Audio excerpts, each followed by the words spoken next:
नमस्कार मेरे नौजवान साथियों, कैसे हैं आप सब। आशा करते हैं आप सभी स्वस्थ और प्रसन्न होंगे तथा लगातार सीख रहे होंगे।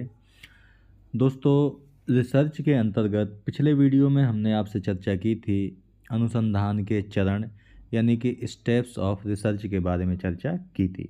ठीक है दोस्तों, आज हम आप बात करेंगे आपसे रिसर्च के अंतर्गत एक और महत्वपूर्ण टॉपिक की, जिसका नाम है हाइपोथेसिस यानी कि परिकल्पना।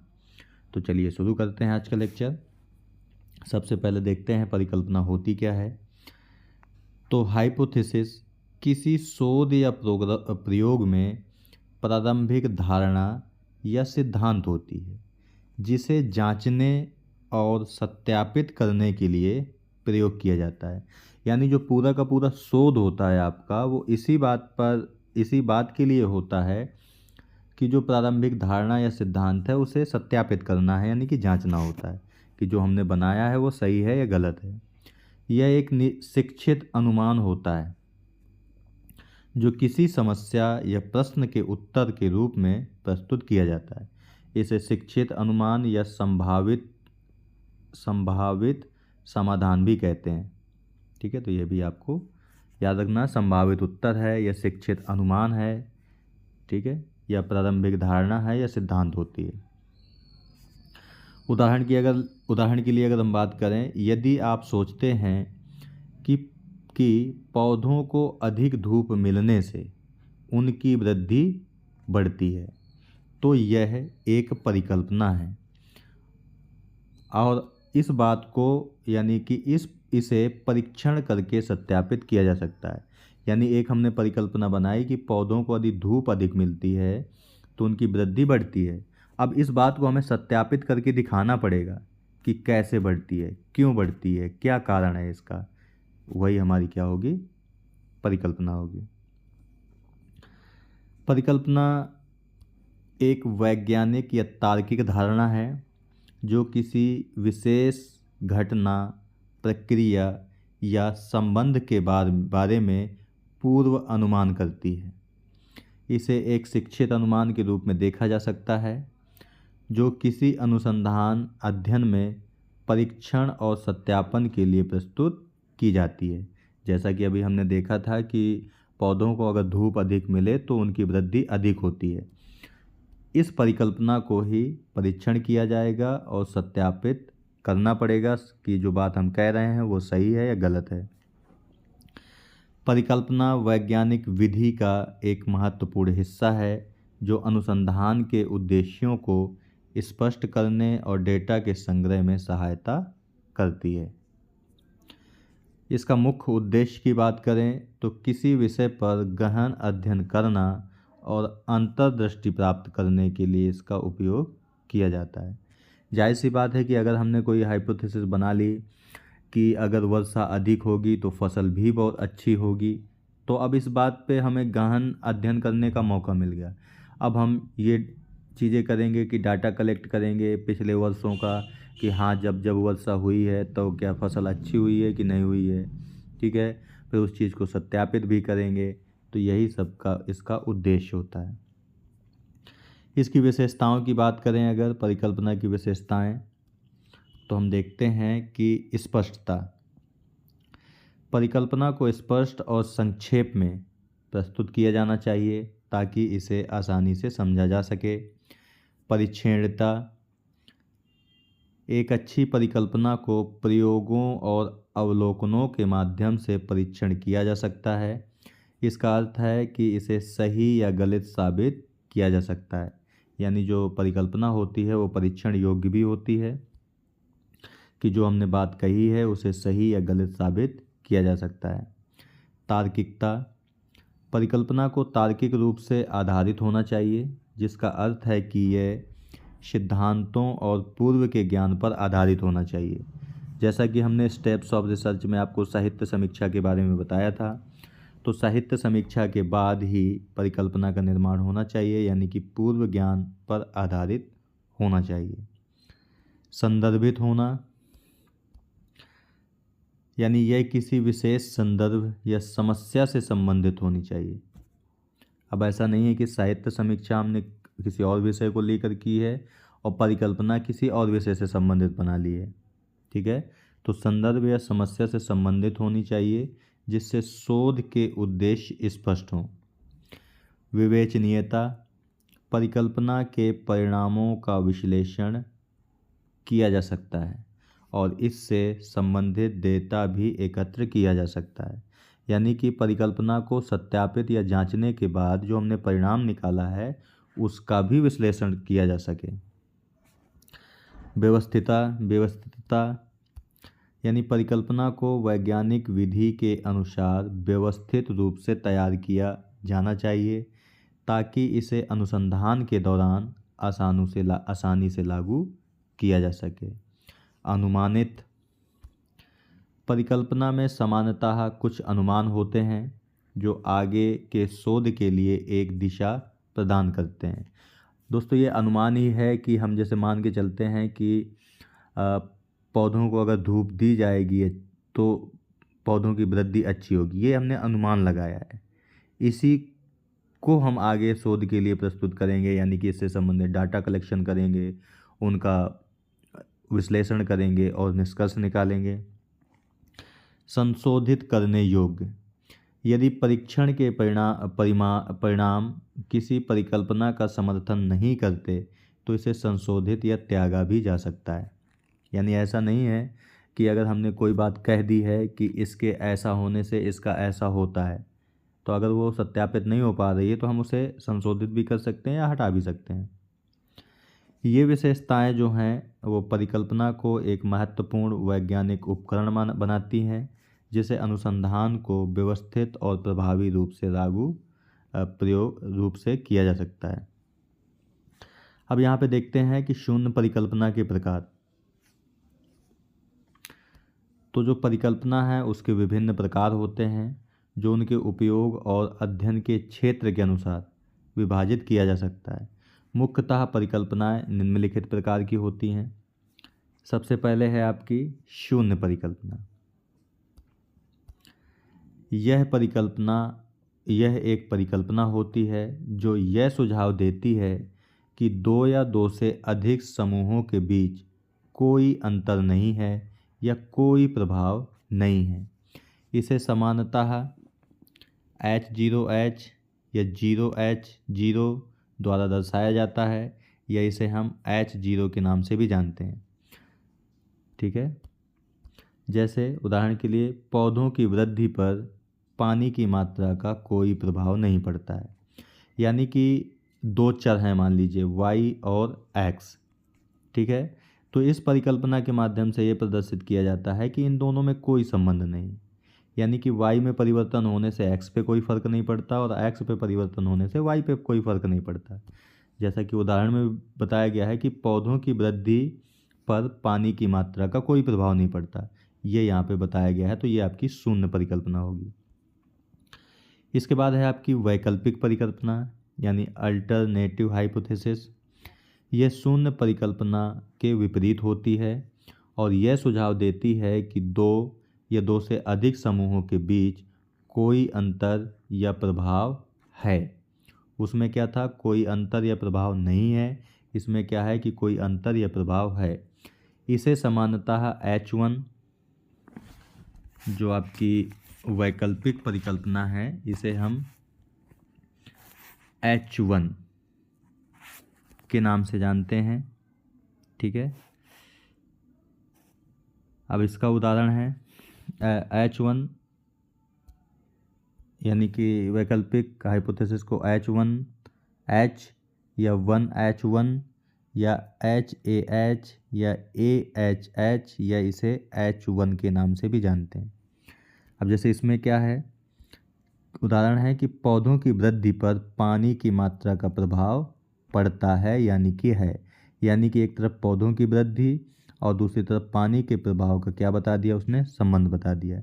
यानी अगर अब हम दो चर लेते हैं y या x, तो हम ये बताते हैं कि y का प्रभाव x पर पड़ता है और x का प्रभाव y पर पड़ता है। यानी अगर y में कोई परिवर्तन होगा तो x में भी परिवर्तन होगा और x में कोई परिवर्तन होगा तो y में भी कोई ना कोई परिवर्तन होगा। इसके बाद है एक है अनुसंधान परिकल्पना। यह उस विशेष समस्या या प्रश्न पर आधारित होती है जिस पर अनुसंधान किया जा रहा है। यह सामान्यतः अध्ययन के उद्देश्य को व्यक्त करती है। उदाहरण के लिए उच्च तापमान पर पौधों की वृद्धि अधिक होती है। तो ये भी कहीं ना कहीं एक प्रकार की वैकल्पिक परिकल्पना ही है। इसके बाद है वर्णनात्मक परिकल्पना यानी डिस्क्रिप्टिव हाइपोथेसिस। ये किसी विशेष घटना या स्थिति का वर्णन करती है। अनुसंधान परिकल्पना अनुसंधान का आयोजन करने के लिए की जा रही है और वर्णनात्मक परिकल्पना किसी विशेष घटना या स्थिति का वर्णन करती है। यह इस बात पर केंद्रित होती है कि क्या हो रहा है। ठीक है। उदाहरण के लिए जिन विद्यार्थियों ने नियमित पढ़ाई की उनकी परीक्षा में उच्च अंक आए, यानी ये वर्तमान की बात कर रहा है, इसलिए ये विशेष घटना और स्थिति से भी वर्णित हो गया। इसके बाद है संबंधात्मक परिकल्पना यानी कोरिलेशनल हाइपोथेसिस। ये विभिन्न चर के बीच संबंध को दर्शाती है। यह बताती है कि एक चर में परिवर्तन से दूसरे चर में कैसे परिवर्तन होता है। उदाहरण के लिए जितना अधिक समय विद्यार्थी पढ़ाई में बिताते हैं उतना ही उनका परीक्षा के अंक बढ़ते हैं। ठीक है। तो यहाँ पे एक तरफ तो विद्यार्थियों को लिया गया है, दूसरी तरफ लिया गया है कि अगर वो ज़्यादा पढ़ाई करते हैं ज़्यादा समय तक तो उनके परीक्षा के अंक भी बढ़ते हैं। इसके बाद है पारस्परिक परिकल्पना यानी कि कॉजुअल हाइपोथेसिस। यह एक परिकल्पना होती है जो दर्शाती है कि एक चर यानी कारण दूसरे चर या परिणाम पर प्रभाव डालता है। ठीक है। यानी उदाहरण के लिए यदि विद्यार्थियों को अधिक समय तक ट्यूशन दी जाती है तो उनकी शैक्षणिक प्रदर्शन में सुधार होता है। यानी कहने का मतलब है कि एक चर तो आपका y हो गया, या आप ऐसे मान सकते हो कि एक चर तो आपका x हो गया, एक आपका y हो गया। x चर है कि विद्यार्थियों को अधिक समय तक ट्यूशन दी जाए, ये x हो गया, तो उनका शैक्षणिक प्रदर्शन सुधरता है, ये y है। यानी x पर प्रभाव पड़ा तो y पर भी प्रभाव आपका पड़ा। इसके बाद है विशिष्ट परिकल्पना यानी स्पेसिफिक हाइपोथेसिस। यह एक निश्चित दिशा में एक निश्चित परिणाम की भविष्यवाणी करती है। एक निश्चित दिशा में एक निश्चित परिणाम की भविष्यवाणी करती है। उदाहरण के लिए यदि पौधों को प्रतिदिन 2 घंटे धूप मिले तो उनकी वृद्धि में 20% की वृद्धि होती है। यानी कि एक निश्चित दिशा में बताया है, फिक्स एकदम, कि 2 घंटे अगर धूप मिले तो उनकी वृद्धि 20% अधिक होती है। इसके बाद है सामान्य परिकल्पना यानी जनरल हाइपोथेसिस। यह एक व्यापक परिकल्पना होती है जो विभिन्न संदर्भों में लागू हो सकती है। उदाहरण के लिए धूप पौधों की वृद्धि को सकारात्मक रूप से प्रभावित करती है, यह आपकी एक व्यापक परिकल्पना है। इसके बाद है अनुसंधान आधारित परिकल्पना यानी कि एम्पिरिकल हाइपोथेसिस। तो ये वास्तविक डेटा और अवलोकनों पर आधारित होती है। वास्तविक डेटा और अवलोकनों पर आधारित होती है। ये अनुभवजन्य डेटा को ध्यान में रखकर बनाई जाती है। उदाहरण के लिए जिन विद्यार्थियों ने पढ़ाई के लिए अतिरिक्त समय बिताया उनके परीक्षा परिणाम बेहतर थे।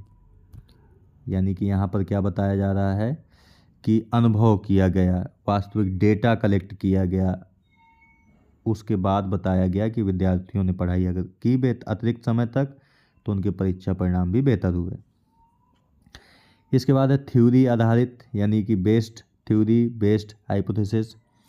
यह किसी सिद्धांत या मॉडल पर आधारित होती है और विशेष परिणामों की भविष्यवाणी करती है।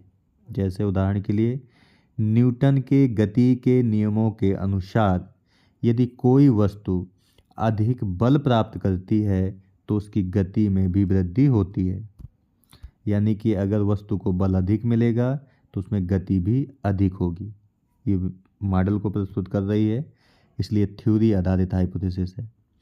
इसके बाद है संभावित परिकल्पना यानी कि प्रोविजनल हाइपोथेसिस। यह एक प्रारंभिक परिकल्पना होती है जिसे अनुसंधान के दौरान संशोधित किया जा सकता है। ये अधिक जानकारी प्राप्त होने पर बदली भी जा सकती है। उदाहरण के लिए, यदि शोध में ऐसा डेटा प्राप्त होता है जो हमें यह धारणा बदलनी पड़ सकती है।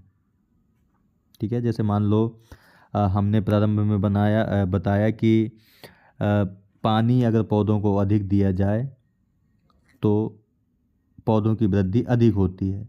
अब मान लो हमने डाटा कलेक्शन किया और जानकारी इकट्ठा की, उसके बाद हमें लगा कि नहीं, पानी से नहीं, धूप अगर अधिक मिले तो पौधों की वृद्धि हो सकती है, तो उसे हम बदल सकते हैं उस परिकल्पना को। वही आपकी संभावित परिकल्पना है। इसके बाद है परिप्रेक्ष्य परिकल्पना यानी पर्सपेक्टिव हाइपोथेसिस। ये किसी विशेष दृष्टिकोण या संदर्भ को संबंधित होती है, जैसे सामाजिक, सांस्कृतिक और मनोवैज्ञानिक।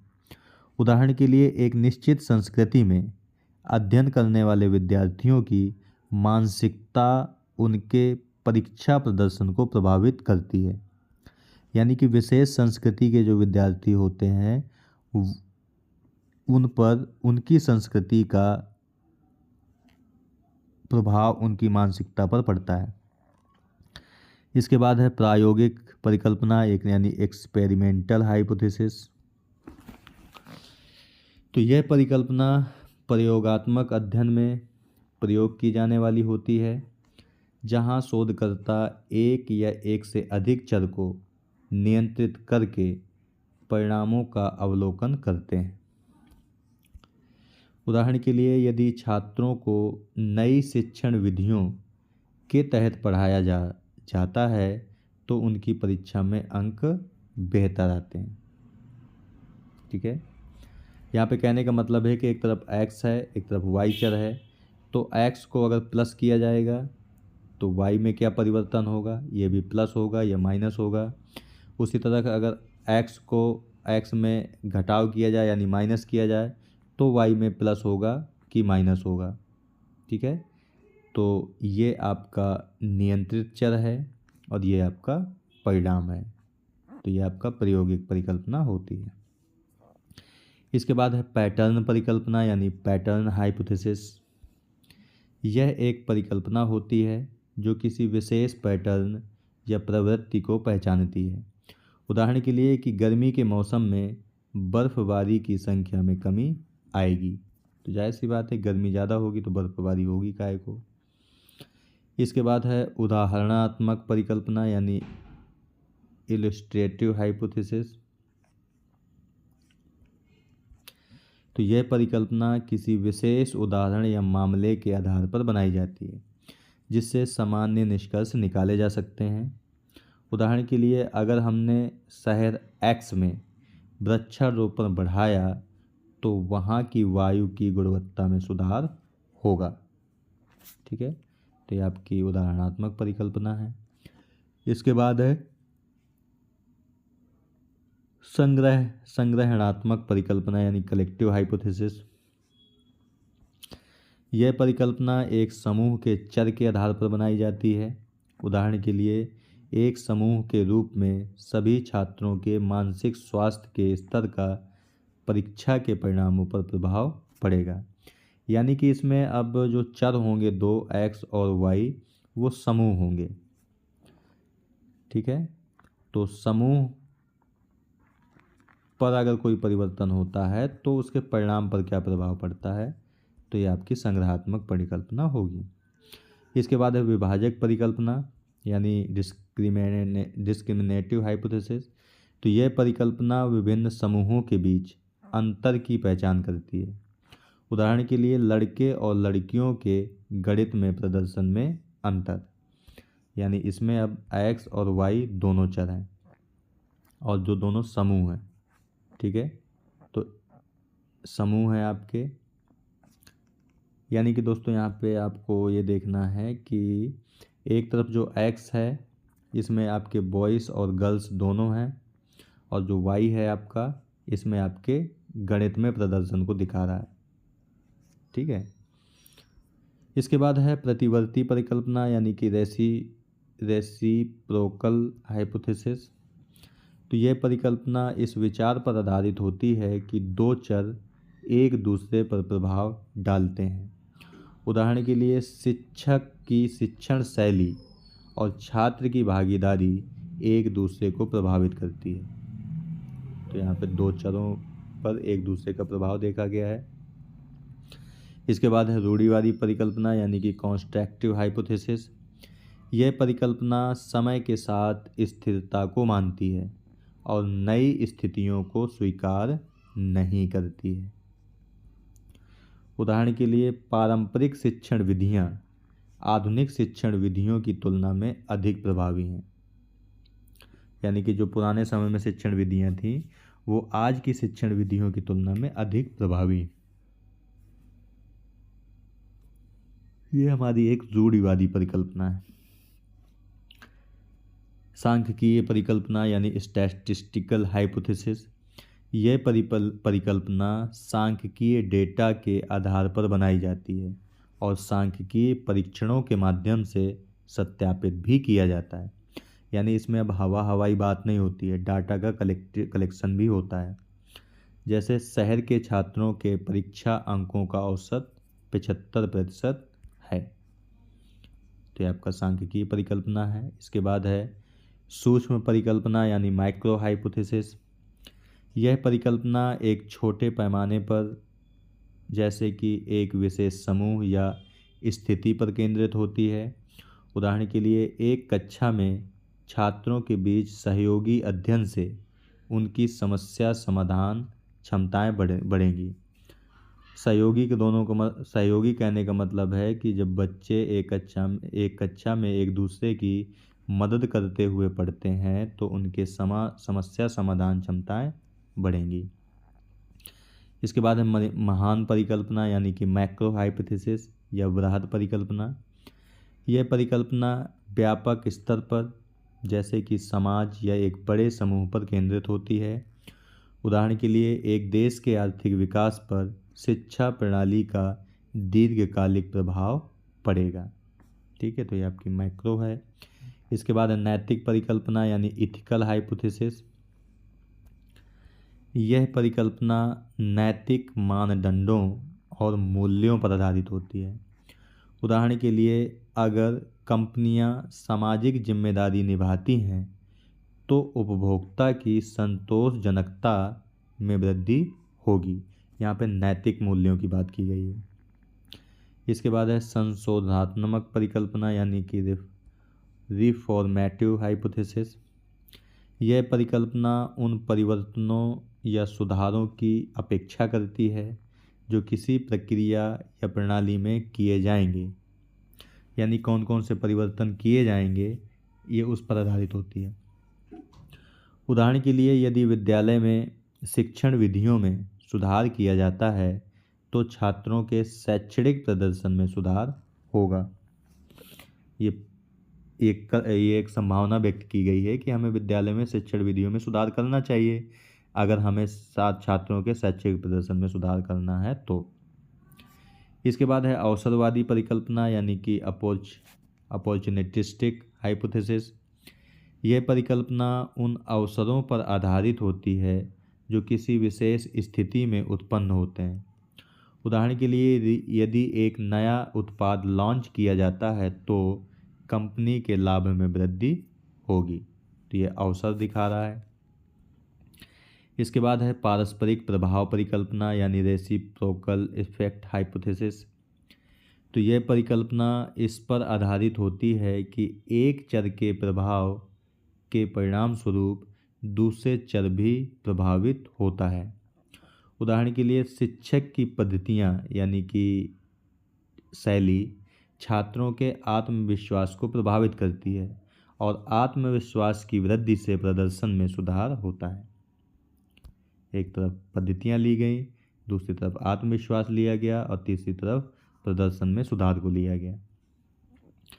संभावित प्रभाव परिकल्पना यानी कि पोटेंशियल इम्पैक्ट हाइपोथेसिस। तो यह परिकल्पना किसी घटना या प्रक्रिया के संभावित परिणामों को दर्शाती है।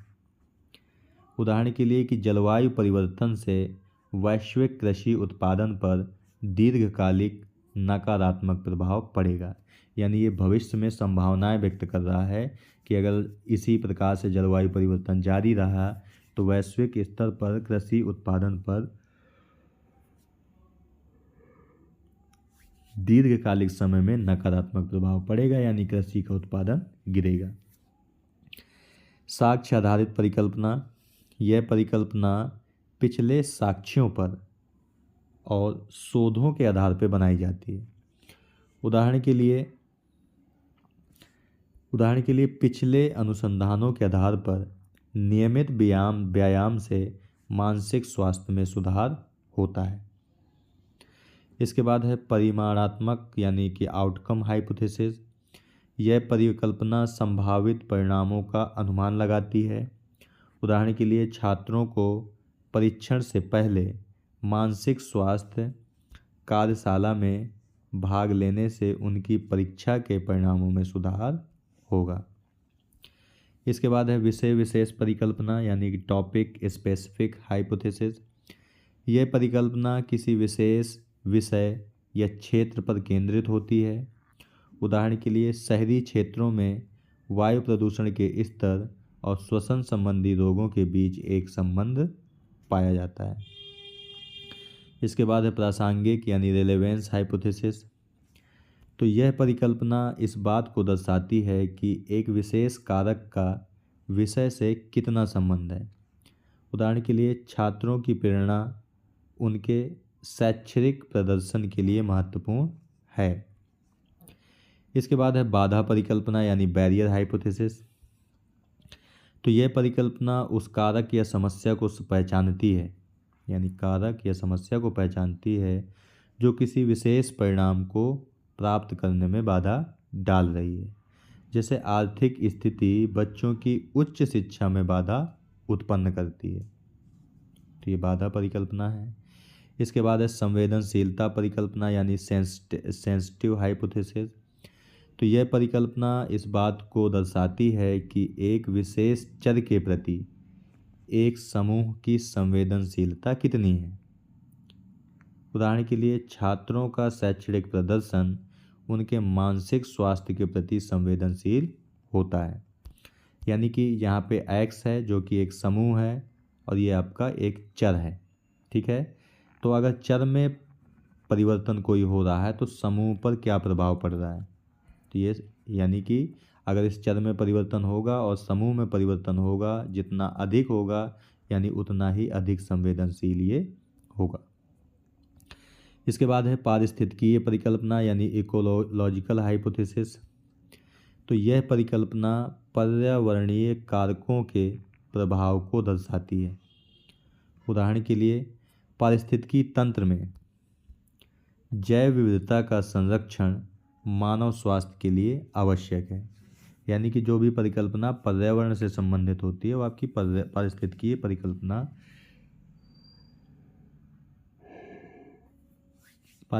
परिकल्पना ही होती है। इसके बाद है व्यक्तिगत परिकल्पना। तो दोस्तों यह परिकल्पना व्यक्तिगत स्तर पर किसी विशेष चर के प्रभाव को दर्शाती है। उदाहरण के लिए व्यक्तिगत प्रेरणा किसी व्यक्ति के कैरियर में सफलता को प्रभावित करती है, ठीक है। यानी कि यहाँ पे एक व्यक्ति है और यहाँ पे एक चर है आपका, तो इस चर में परिवर्तन होने से व्यक्ति पर क्या प्रभाव इसका पड़ रहा है, तो ये आपकी व्यक्तिगत परिकल्पना है। वैज्ञानिक परिकल्पना यानी साइंटिफिक हाइपोथेसिस। यह एक सामान्य परिकल्पना होती है जो विज्ञान के सिद्धांतों और प्रक्रियाओं पर आधारित होती है। उदाहरण के लिए गैसों का तापमान उनके दबाव के साथ संबंध रखता है। यानी गैसों का अगर तापमान बढ़ेगा तो दबाव कम होगा और तापमान कम होगा तो दबाव बढ़ेगा। इसके बाद है विश्लेषणात्मक परिकल्पना यानी एनालिटिकल हाइपोथेसिस। यह परिकल्पना किसी प्रक्रिया या घटना के विभिन्न पहलुओं का विश्लेषण करती है। यानी किसी प्रक्रिया या घटना के विभिन्न पहलुओं का विश्लेषण करती है। उदाहरण के लिए विद्यार्थियों के प्रदर्शन में सुधार के लिए शिक्षण विधियों का विश्लेषण आवश्यक है। इसके बाद है शोध परिकल्पना यानी स्टडी हाइपोथेसिस। यह परिकल्पना विशेष रूप से किसी अध्ययन के उद्देश्यों और प्रश्नों के लिए बनाई जाती है। उदाहरण के लिए, अधिक ध्यान केंद्रित करने से विद्यार्थियों की समझ में सुधार होगा। तो ये उद्देश्य यानी किसी अध्ययन के उद्देश्य और प्रश्नों के लिए बनाई जाती है। संभावना परिकल्पना यानी कि प्रोबेबिलिस्टिक हाइपोथेसिस। दोस्तों, यह परिकल्पना संभावनाओं के आधार पर बनाई जाती है जो किसी घटना के होने की संभावना को दर्शाती है। यदि विद्यार्थी नियमित अध्ययन करते हैं तो उनकी परीक्षा में अच्छे अंक प्राप्त करने की संभावना अधिक है। तो ये संभावित परिकल्पना है। इसके बाद है आपकी एक जटिल परिकल्पना, कॉम्प्लेक्सिटी हाइपोथेसिस। यह परिकल्पना किसी प्रक्रिया या घटना की जटिलता को दर्शाती है या पहचानती है। उदाहरण के लिए, समाज में विभिन्न कारक एक साथ मिलकर व्यक्तियों के व्यवहार को जटिल बनाते हैं। तो यानी कि यहाँ पे बहुत सारे कारक लिए गए हैं और परिणाम में व्यवहार को दिखाया गया है। ठीक है, तो ये आपकी विभिन्न प्रकार की परिकल्पनाएं हैं जो शोध के क्षेत्र में गहनता और विविधता लाती हैं। इनका उपयोग शोधकर्ता विशेष संदर्भ में बेहतर समझ और परिणामों को प्राप्त करने के लिए कर सकते हैं। हर एक परिकल्पना एक विशिष्ट दृष्टिकोण प्रस्तुत करती है जिससे वैज्ञानिक अनुसंधान में प्रगति होती है। यहाँ कुछ और भी परिकल्पनाएं अभी हैं, जैसे कि परियोजना परिकल्पना। परियोजना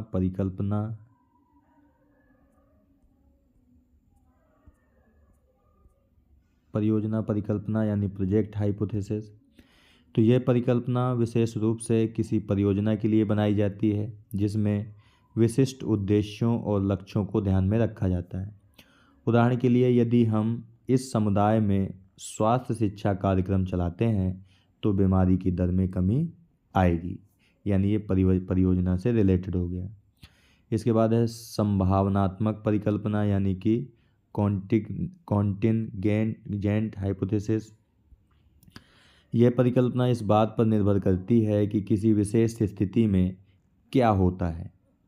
उदाहरण के लिए, यदि वर्षा होती है तो खेतों की उपज बढ़ेगी। तो ये किसी विशेष स्थिति को संदर्भित करता है। इसके बाद है संविधानात्मक परिकल्पना यानी कॉन्स्टिट्यूशनल हाइपोथेसिस।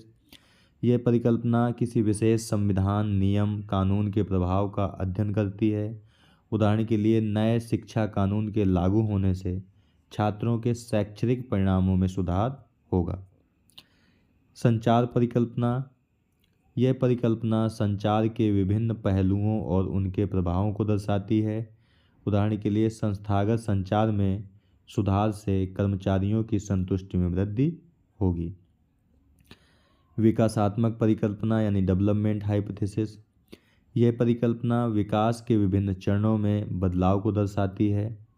उदाहरण के लिए, बचपन में खेल और गतिविधियां मानसिक विकास को प्रोत्साहित करती हैं। इसके बाद है समीक्षात्मक यानी इवैल्यूएटिव हाइपोथेसिस। यह परिकल्पना किसी प्रक्रिया या कार्यक्रम के मूल्यांकन के लिए बनाई जाती हैं। शैक्षणिक कार्यक्रम का मूल्यांकन छात्रों की सीखने की क्षमता में सुधार दिखाएगा। संवेदनशीलता परिकल्पना यानी सेंसिटिव हाइपोथेसिस। यह परिकल्पना किसी विशेष समूह या जनसंख्या की संवेदनशीलता को दर्शाती है, पहचानती है। जैसे कम आय वाले परिवारों के बच्चों का शिक्षा पर अधिक संवेदनशील होता है, यानी कम आय वाले परिवारों के बच्चों का शिक्षा पर अधिक संवेदनशीलता होती है। इसके बाद है नैतिक यानी इथिकल इम्पैक्ट हाइपोथेसिस। तो यह परिकल्पना नैतिक व्यवहार और उसके सामाजिक परिणामों का अध्ययन करती है। उदाहरण के लिए, कॉरपोरेट सामाजिक जिम्मेदारी का पालन करने वाली कंपनियों की उपभोक्ता प्राथमिकता बढ़ेगी। भविष्यवाणी परिकल्पना यानी प्रेडिक्टिव हाइपोथेसिस। तो यह परिकल्पना किसी भविष्य की स्थिति या घटना का पूर्वानुमान करती है। यदि छात्रों को अधिक संसाधन दिए जाते हैं तो उनकी परीक्षा में अच्छे अंक प्राप्त करने की संभावना भी बढ़ जाएगी।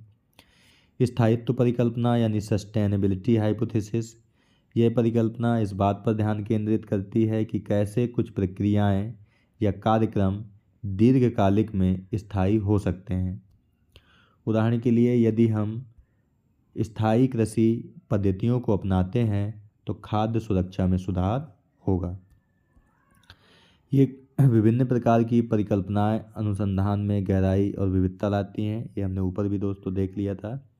ठीक है, यहाँ पर हम एक हाइपोथेसिस के बारे में आपको और बताना चाहेंगे। उसका नाम है कार्यकारी परिकल्पना। ठीक है, और इसे H से प्रदर्शित किया जाता है। तो ये होती क्या है कार्यकारी परिकल्पना, यानी कि H। तो दोस्तों ये प्रारंभिक अनुमान होता है। ये प्रारंभिक अनुमान लगाया जाता है जिसके आगे जांच करनी है। ठीक है, यानी कि हमने जब साहित्य समीक्षा की उसके बाद हमने एक प्रारंभिक अनुमान लगाया जिसके आगे हमें जांच करनी है। ठीक है, या आप ऐसे कह सकते हैं कि साहित्य समीक्षा करने के बाद शोधकर्ता जो पहली परिकल्पना बनाता है वो आपकी H ही होती है, या इसे कार्यकारी परिकल्पना या वर्किंग हाइपोथेसिस के नाम से जाना जाता है। अब यहाँ पे हम देख लेते हैं दोस्तों परिकल्पना का महत्व क्या होता है, यानी इसके महत्व को देख लेते हैं। तो परिकल्पना अनुसंधान की दिशा निर्धारित करती है। एक तरीके से परिकल्पना अनुसंधान को एक स्पष्ट दिशा प्रदान करती है। ये बताती है कि शोधकर्ता किस प्रश्न का उत्तर खोज रहे हैं और किस प्रकार के डेटा की आवश्यकता होगी। डेटा संग्रह में मदद, परिकल्पना के आधार पर डेटा संग्रह की प्रक्रिया व्यवस्थित की जा सकती है। यह स्पष्ट करती है कि किन कारकों का अध्ययन किया जाना चाहिए और कैसे उन्हें मापना चाहिए। इसके बाद है सत्यापन और परीक्षण। तो परिकल्पना को वैज्ञानिक विधि के तहत परीक्षण किया जा सकता है जिससे यह सुनिश्चित होता है कि विचार किए गए सिद्धांत या धारणा सही है या नहीं। निष्कर्षों की व्याख्या, परिकल्पना परीक्षण के परिणामों को समझने और व्याख्या करने में भी मदद करती है। यदि परिणाम परिकल्पना का समर्थन करते हैं तो यह एक सिद्धांत की ओर ले जा सकता है। यानी कि अगर हमने कोई हाइपोथेसिस पहले बनाई और इसके बाद परीक्षण किया और उसका परिणाम हमें निकला कि जो बात हमने पहले कही थी या परिकल्पना जो बनाई थी वो सत्य है, तो इससे क्या होगा, एक सिद्धांत की ओर ले जा सकते हैं।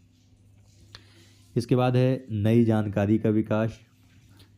तो परिकल्पना के माध्यम से शोधकर्ता नई जानकारी और ज्ञान विकसित कर सकते हैं जो विज्ञान और अन्य क्षेत्रों में प्रगति के लिए महत्वपूर्ण है।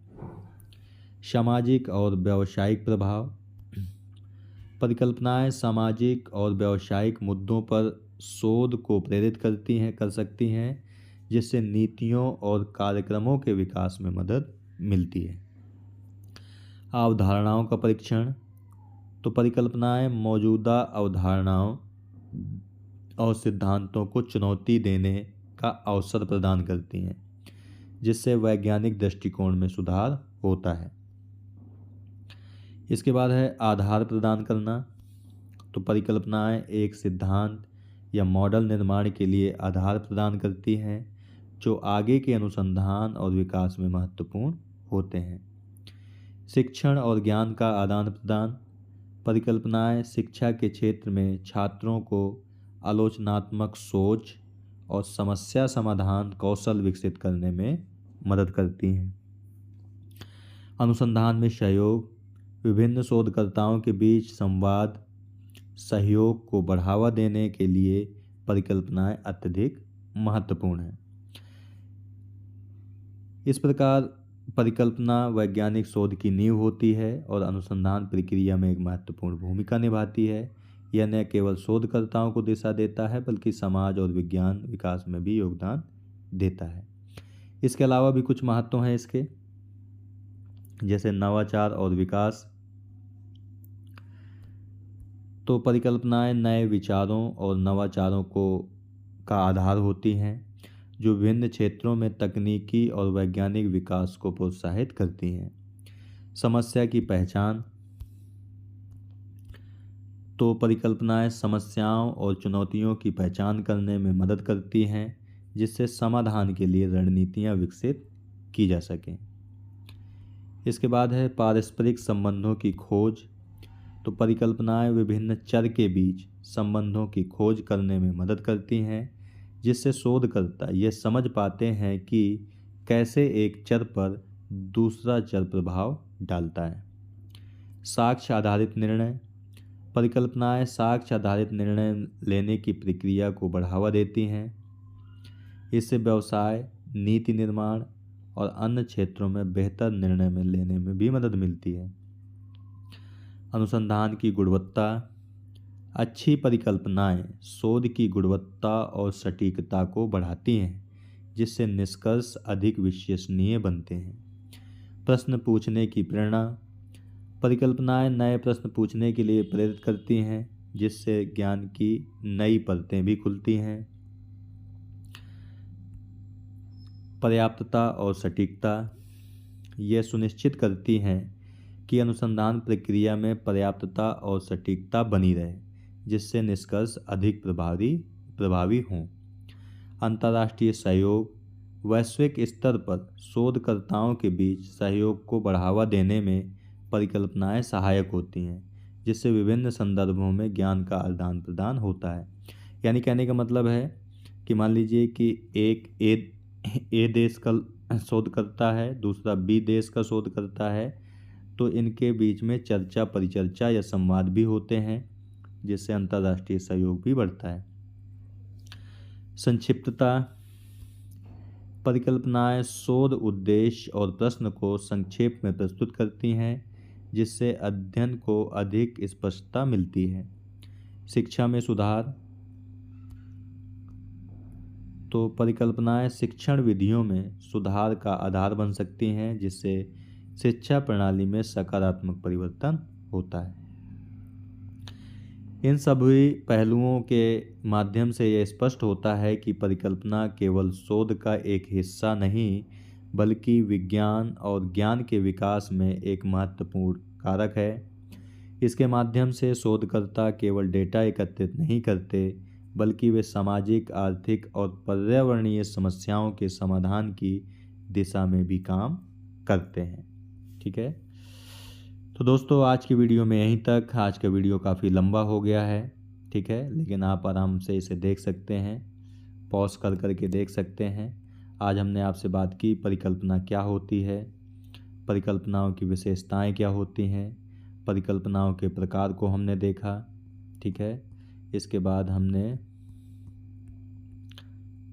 परिकल्पनाओं के प्रकार के बाद हमने इनके परिकल्पनाओं के महत्वों को भी हमने देखा। ठीक है दोस्तों, तो दोस्तों PDF इस वीडियो का आपको डिस्क्रिप्शन बॉक्स और पहले कमेंट में भी लिंक मिल जाएगा, जहां से डाउनलोड करके आराम से आप पढ़ सकते हैं। तो मिलते हैं आपसे नेक्स्ट वीडियो में एक नए टॉपिक के साथ। तब तक के लिए नमस्कार। आप प्रसन्न रहिए, खुश रहिए, मुस्कुराते रहिए और लगातार सीखते रहिए, कभी अपने लिए तो कभी अपनों के लिए। धन्यवाद। जय हिंद दोस्तों।